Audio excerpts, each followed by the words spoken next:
Olá, concurseira, olá, concurseiro, tudo bem? Meu nome é Antônio, estou aqui no quarto encontro trabalhando contigo os direitos políticos. Na aula passada a gente foi até o artigo 14, parágrafo 6º, que falava sobre a desincompatibilização, lembra? A gente viu que presidentes, governadores e prefeitos que queiram concorrer a outros cargos devem renunciar 6 meses antes do pleito. Antes disso, a gente tinha visto também o artigo 14, parágrafo 5º, que estabelecia uma proibição para o terceiro mandato consecutivo. Proibição esta que incidia para presidente, governador e prefeito. Aí alguém pode pensar, Antônio, eu sou prefeito em segundo mandato. Sei que não posso ter o meu terceiro mandato consecutivo. Então já sei o que vou fazer, Antônio, para assim perpetuar a minha família, ao menos no poder, eu vou pedir ou eu vou convencer a minha esposa para que ela se candidate e aí ela ganhe e tudo fica em casa. Pode? Não, não pode. Então vamos dar sequência aqui, lembrando que a gente está falando de um ponto 2.5, inelegibilidades relativas, com uma terceira regra, que está prevista no artigo 14, parágrafo 7º da Constituição. Aqui nós teremos inelegibilidade incidente para cônjuges e parentes em até segundo grau no mesmo território do titular, aqui considerado presidente da República, governador ou prefeito. Esse dispositivo dá um pouquinho mais de trabalho, olha, só mais um pouquinho de trabalho, tá? A gente vai analisá-lo nesse instante aqui, a partir desta tela, artigo 14, parágrafo 7º. São inelegíveis no território de jurisdição do titular, o cônjuge e os parentes consanguíneos ou afins até o segundo grau ou por adoção do presidente da República, de governador de estado ou território, do Distrito Federal, de prefeito ou de quem os haja substituído, dentro dos 6 meses anteriores ao pleito, salvo se já titulares de mandato eletivo e candidatos à reeleição. Então a gente tem aí a inelegibilidade decorrente do artigo 14, parágrafo 7º da Constituição Federal. Eu quero que você grife o seguinte: território, quero que você grife território, eu quero que você grife cônjuge, eu quero que você grife parente em até segundo grau, eu quero que você grife presidente, eu quero que você grife governador e prefeito. E também tem uma exceçãozinha aqui, salvo se já é titular de mandato eletivo e candidato à reeleição, que a gente vai analisar de maneira mais determinante daqui a pouquinho. Por enquanto, eu quero trabalhar contigo, e vai levar alguns poucos minutos, o conceito de cônjuge e de parentes em até segundo grau, inclusive aqui o adoção, né? A pergunta ou melhor, as respostas que teremos são muito importantes, porque, afinal de contas, tio é inelegível? Primo é inelegível? Então eu estou saindo com uma pessoa, ela é inelegível? Então, a gente vai analisar esses temas justamente a partir desse instante. E eu vou mudar a cor da caneta aqui para vermelho, para a gente analisar a inelegibilidade. Veja, cônjuge. Quem que é o cônjuge? Em primeiro lugar, é a pessoa com quem eu mantenho uma união formalizada. Uma união formalizada. Então, é o marido, é a esposa. Mas, obviamente, cônjuge também é a pessoa com quem mantenho uma união estável. Uma união estável. Ou seja, companheiro ou companheira de sexos diferentes, esse tipo de coisa. Mas Antônio, você está sendo preconceituoso falando sexos diferentes. Não, eu não estou sendo preconceituoso. A categoria união estável é referente a pessoas de sexos diferentes. Não que as pessoas do mesmo sexo não possam se unir. De fato podem, está reconhecido na jurisprudência do Supremo Tribunal Federal, muito interessante, inclusive a discussão, e a união homoafetiva ela se enquadra aqui também. Eu só separo porque são categorias diferentes. Uma coisa é a união estável. Uma coisa é a união estável, entre pessoas de sexos diferentes. Outra coisa é a união homoafetiva, tá bom? Outra coisa é a união homoafetiva. Bacana. Então quer dizer que o namorado não é, né? Não, óbvio que não é. Cônjuge é quem tá aí para todos os efeitos. Bacana. Agora, e Antônio? E o parente em até segundo grau? Bom, vamos lá. Este sou eu.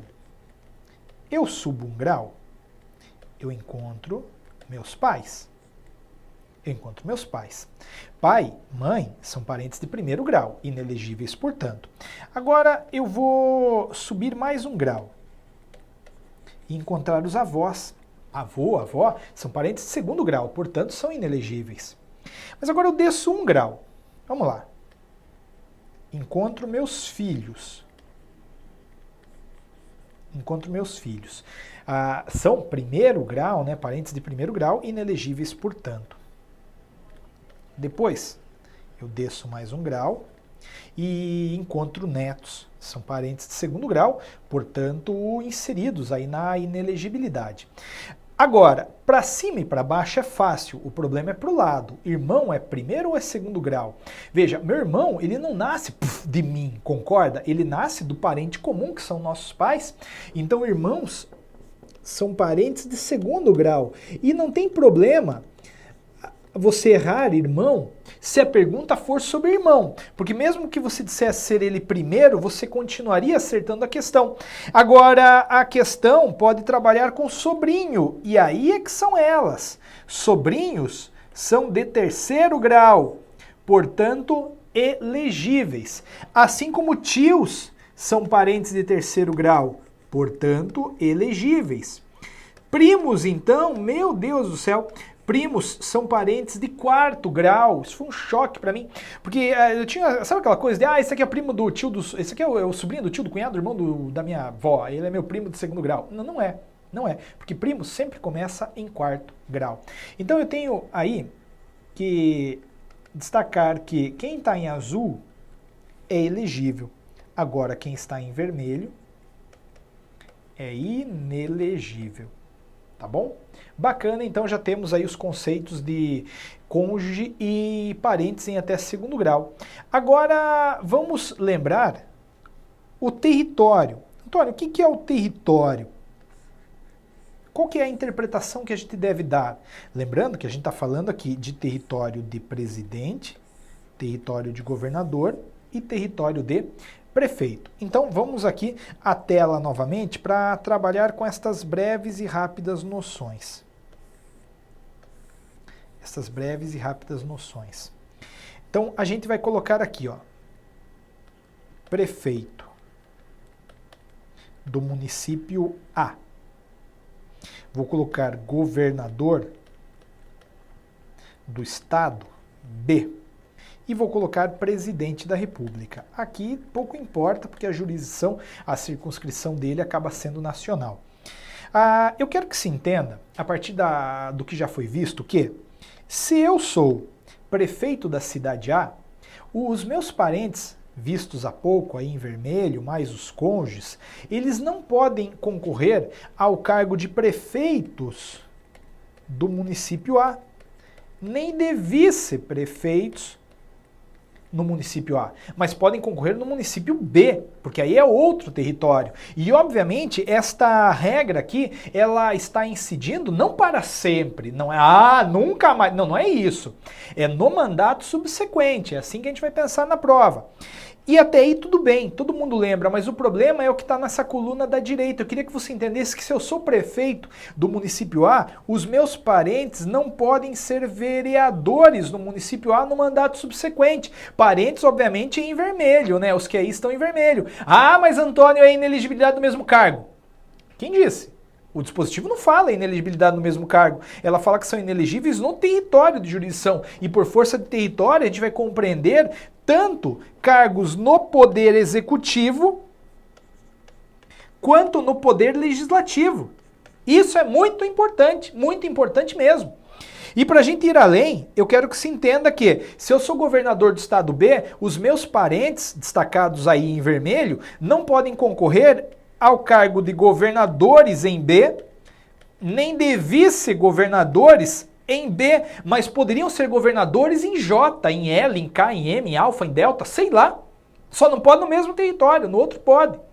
E aí, Antônio, se você é governador do estado B, teu parente pode ser prefeito de algum município no estado B? Não, obviamente que não.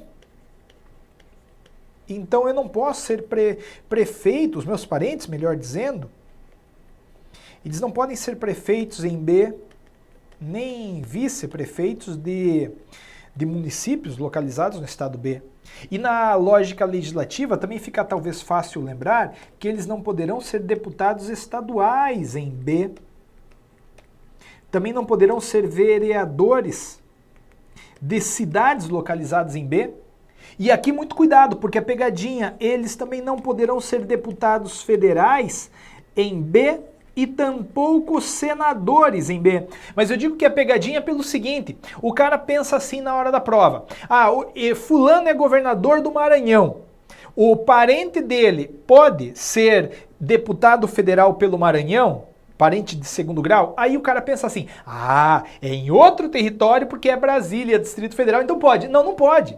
Porque apesar de o cara trabalhar em outro território, ele foi eleito pelo território do parente, e isso não pode. Então bastante cuidado, tá bom? Para nunca mais esquecer a amplitude que a gente dá à concepção de território, eu quero que se entenda o seguinte. Por exemplo, a Dilma, ela é presidente, né? Enfim, cônjuge, casada, solteira, desquitada, sei lá o que ela é, e parentes dela, em até segundo grau, não podem concorrer a nada no executivo e nem no legislativo, não pode, porque o território é nacional. Atenção com esse 14, parágrafo 6º. É longa a explicação, mas aqui é assim, hoje te explica o negócio bem, ou passa batido e erra a questão. Tá bom? E nem acabou ainda, porque a gente já tem aqui a regra do território vista e do cônjuge, né? Do presidente, do governador do estado. Agora, eu quero que se dê um destaque para estas pessoas aqui. E entenda que são inelegíveis no mesmo território os parentes deles, que são chefes do Poder Executivo. Porque a prova vai te perguntar assim, ó. O parente do vereador pode concorrer no mesmo território? Pode, porque em azul você não está vendo vereador, você está vendo presidente, governador e prefeito. Então, resumo da ópera, e isso é difícil. Esta inelegibilidade aqui, ela parte do Poder Executivo e atinge cargos no Executivo e no Legislativo. Eu disse para vocês, por exemplo, se eu sou prefeito, meu pai não pode ser prefeito na mesma cidade nem vereador. Se eu sou governador de um estado, meus parentes não podem ocupar cargos no executivo daquele estado e nem no legislativo. Aqui tem inelegibilidade. Agora, aqui não tem inelegibilidade. Quer dizer, eu sou vereador do município A, meu pai pode ser prefeito no município A? Pode porque aqui não tem inelegibilidade. Atenção, você não vai errar isso daqui. Se cair, vai ser uma tragédia. Vai ser uma tragédia. Todo mundo vai errar, menos você.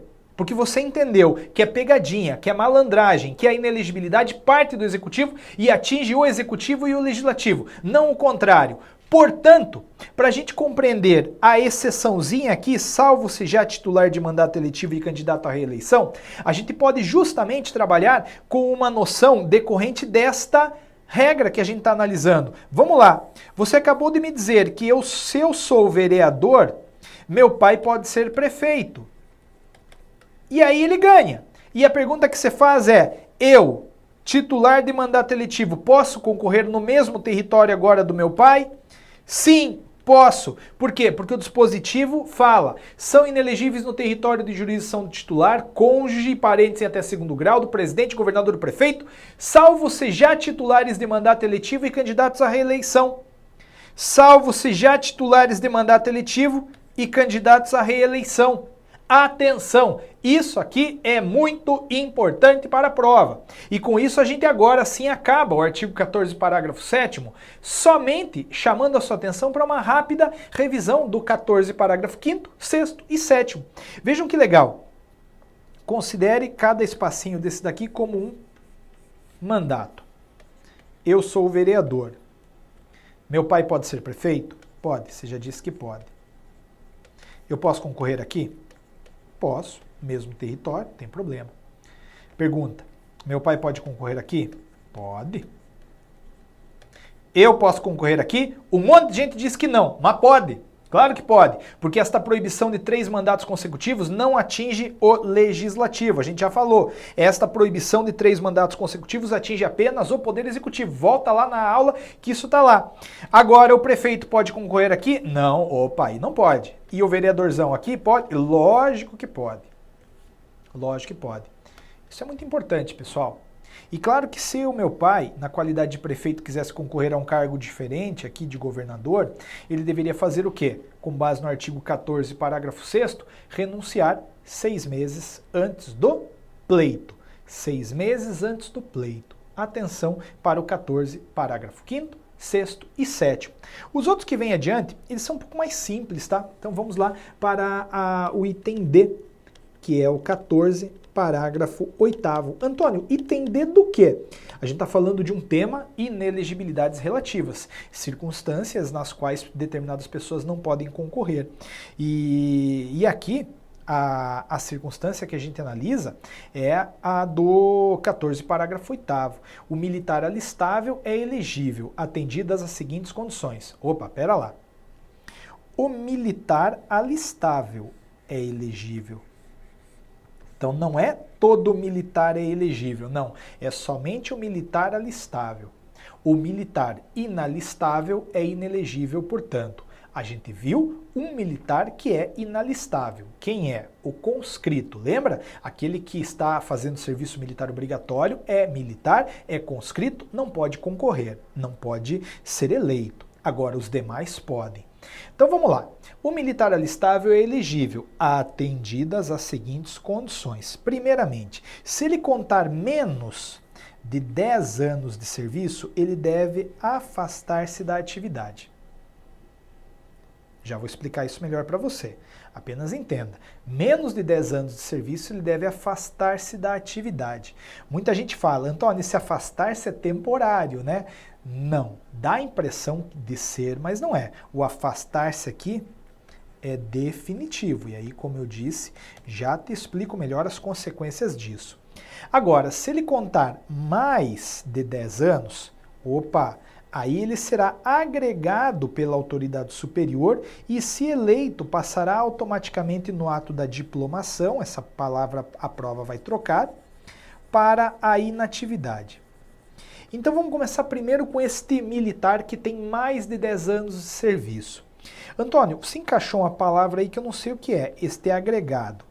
Bom, vamos considerá-la então como sinônimo de licença, que é temporária. Tá? Algo temporário, portanto. Aí está dito o seguinte, se o militar alistável tem mais de 10 anos de serviço, ele pode concorrer. Ele pode concorrer. Mas, para tanto, ele será agregado, quer dizer, ele será licenciado. Se ele ganhar, se eleito, no ato da diplomação ele passa para a inatividade, isto é, se desliga das Forças Armadas. Agora, se ele perder, considerando que ele estava temporariamente licenciado, ele volta. Então, esse cara, ele tem escolha. Ele sabe que se ele ganhar, beleza, ele virou político. Agora sabe que se ele perder, ele voltou para o cargo. Então, ele tem uma segurança. Por quê? Porque ele tem mais de 10 anos de serviço. Agora, o militar alistável, ele pode concorrer numa perspectiva de menos de 10 anos? Pode. Mas, para tanto, ele deve afastar-se da atividade. Então, a Constituição botou este cara aqui contra a parede, porque disse para ele, olha, meu amigo, tudo bem? Como é que está? Ah, que bom. Então, se você quer concorrer, você tem que se desligar. Você tem que se afastar da atividade. Isso quer dizer que você tem que, assim, esquecer as Forças Armadas. Se você ganhar, tudo bem, você virou político. Agora, se você perder, você deixa de ser militar e fica sem seu cargo político também. Então, esse cara foi botado contra a parede, concorda? O mais 10 anos, ele tem a segurança de se perder, volta. Esse aqui, não. Esse com menos de 10 anos, se perder, já era. Fica sem o cargo militar e sem também o cargo eletivo, porque perdeu a eleição. Bacana a inelegibilidade do 14, parágrafo 8º. Na sequência, a gente vai para o 14, parágrafo 9º, da Constituição que trata de uma inelegibilidade decorrente de lei complementar. A lei complementar, olha, não está no seu edital Tópicos de Direitos Humanos, mas é uma lei mais difícil de ser criada. Ela é diferente de lei ordinária. A lei ordinária é uma lei mais fácil de ser feita. E a gente tem aí um 14 parágrafo 9º dizendo que lei complementar estabelecerá outros casos de inelegibilidade e os prazos de sua cessação, a fim de proteger a probidade administrativa, a moralidade para exercício do mandato, considerada a vida pregressa do candidato, e a normalidade e legitimidade das eleições contra a influência do poder econômico ou o abuso do exercício de função, cargo ou emprego na administração direta ou indireta. Antônio, não entendi nada. Relaxa que é fácil. Entenda o seguinte, esta lei complementar, que é a lei mais difícil de ser criada, não a lei ordinária, a prova vai trocar isso daí, lei complementar por lei ordinária, se quiser sacanear, ela pode estabelecer outros casos de inelegibilidade e prazos de sua cessação, a fim de proteger o quê? A probidade administrativa e a moralidade para exercício do mandato. Mas ela considera o que, Antônio, nesse processo de estabelecimento de novas inelegibilidades? Bom, ela considera, por exemplo, a vida pregressa do candidato. Tá bom? E então esse negócio é interessante, assim, uma inelegibilidade nova, decorrente de lei complementar, que foi criada tendo em vista a vida pregressa do candidato que ele já fez. Isso tem a ver com a lei complementar 135/2010, a lei da ficha limpa? Tem tudo a ver. A lei da ficha limpa é uma lei complementar, a 135/2010, que criou uma hipótese de inelegibilidade, tendo em vista a vida pregressa do candidato. Falou o seguinte, olha, você que tem condenação colegiada por tráfico, terrorismo, homicídio, estupro, coisa arada feia, você não pode concorrer. E não pode mesmo, porque eu não quero formador de quadrilha me representando. Já temos vários por aí, não quero novos. Então veja, a lei complementar criou uma nova hipótese de inelegibilidade, tendo em vista o quê? A vida pregressa do candidato. Bacana, então, saber este 14 parágrafo 9º. E aí acabam as inelegibilidades relativas e vamos para um novo e emocionante tema, que é o tema impugnação ao mandato eletivo, 2.6. Antônio, que raios é impugnação ao mandato eletivo? Bom, às vezes o candidato leva a eleição dele, a campanha dele, na mais absoluta normalidade. É um anjo, né? Faz tudo certinho, não corrompe, não constrange, não compra ninguém. Só que aí no dia da eleição, o cara começa a fazer sacanagem. Vai lá e compra voto, promete cargo, coage um opositor. E aí, com base nestas manobras sorrateiras, ganha a eleição. Pá, mas o cara ganhou no tapetão, ganhou roubando. Existe alguma forma de impugnar o seu mandato eletivo conquistado? Sim, existe a chamada impugnação ao mandato eletivo, que é uma ação. Uma ação que vai para o Poder Judiciário. Mas onde é que está essa impugnação ao mandato eletivo? Está lá no artigo 14, parágrafos 10 e 11. Vejam que interessante. O mandato eletivo poderá ser impugnado ante a Justiça Eleitoral no prazo de 15 dias contados da diplomação, instruída a ação com provas de abuso do poder econômico, corrupção ou fraude. Esse 14 parágrafo 10, ele é bastante cobrado porque dá para fazer um monte de pegadinha e porque sabe o examinador que o cara já está cansado de estudar direitos políticos nesse 14 parágrafo 10.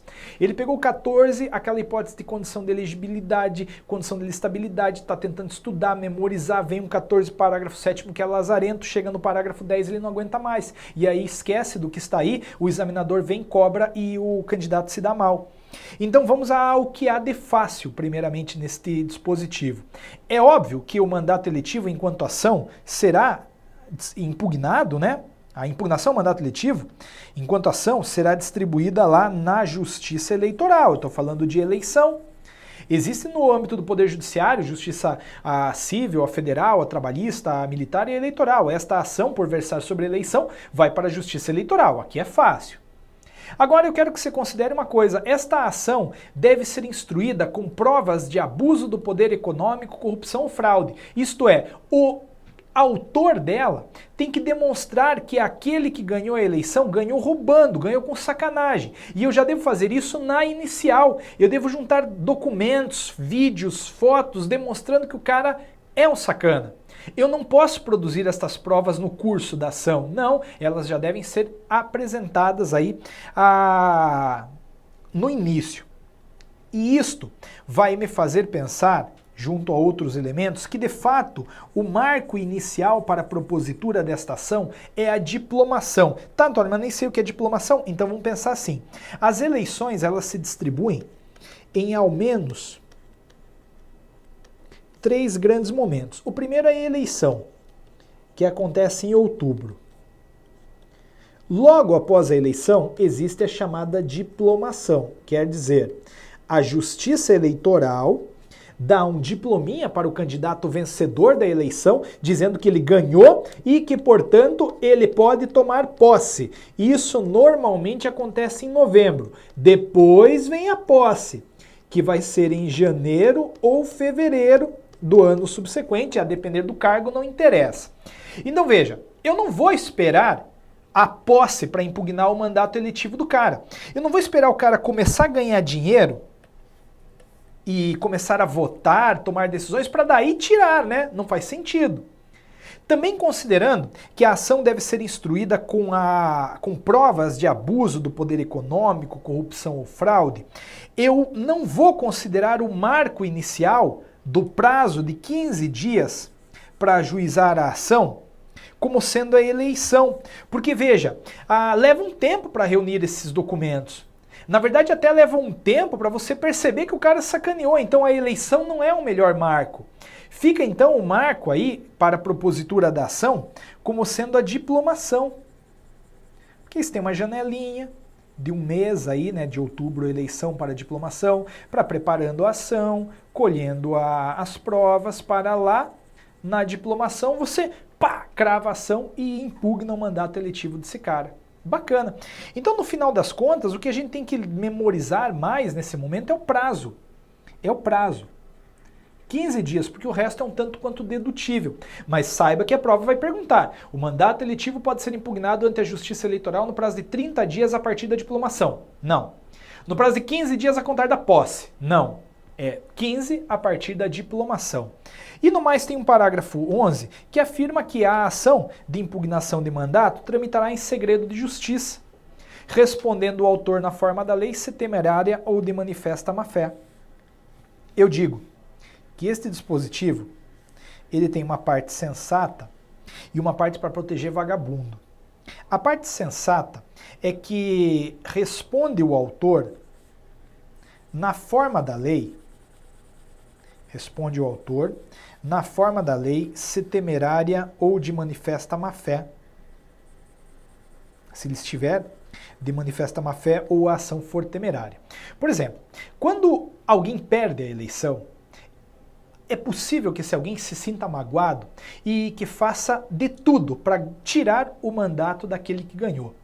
E aí falseia provas, corrompe agora pessoas para dizer que estas pessoas foram compradas pelo adversário ganhador, cria uma situação falsa e entra com a ação. Se ficar comprovado que ele, autor da ação, agiu de maneira temerária, com má fé, ele será condenado, ele responderá na forma da lei, vai pagar aí uma multa para outra parte, não precisa saber de que maneira. Essa é a parte sensata. Agora a parte para proteger vagabundo, na minha opinião, como eu ia dizendo, é esta daqui, a ação tramita em segredo de justiça. Por quê? Por quê que tem que tramitar em segredo de justiça? A regra no Brasil é publicidade processual, a gente vai estudar isso. Quer dizer que se você me processar, qualquer um pode ver o processo, os autos, e vice-versa. Agora, por que alguém entra com uma ação contra um adversário que ganhou a eleição, roubando, e já há elementos bastante para comprovar que o cara ganhou roubando, porque a ação tem que ser instruída com provas de abuso do poder econômico? Por que essa ação tem que ser em segredo de justiça? Para preservar a intimidade do cara. Há um inferno com a intimidade dele. Ele não tem intimidade aqui, ele é agente do poder público, está sendo eleito. Ele está me representando, está representando você. Isso aqui é para proteger sem vergonha. Que ao menos a nossa conversa aqui sirva para que você lembre do segredo de justiça que permeia esta ação de impugnação ao mandato, tá bom? Isso é muito importante e eu quero que você esteja muito, muito atento a ela, tá bom? Legal. Para a gente encerrar, eu vou só resolver essa questãozinha aqui de 2013 do próprio MPU, que versa sobre esta conversa aí que estamos tendo de inelegibilidades relativas e enfim, né?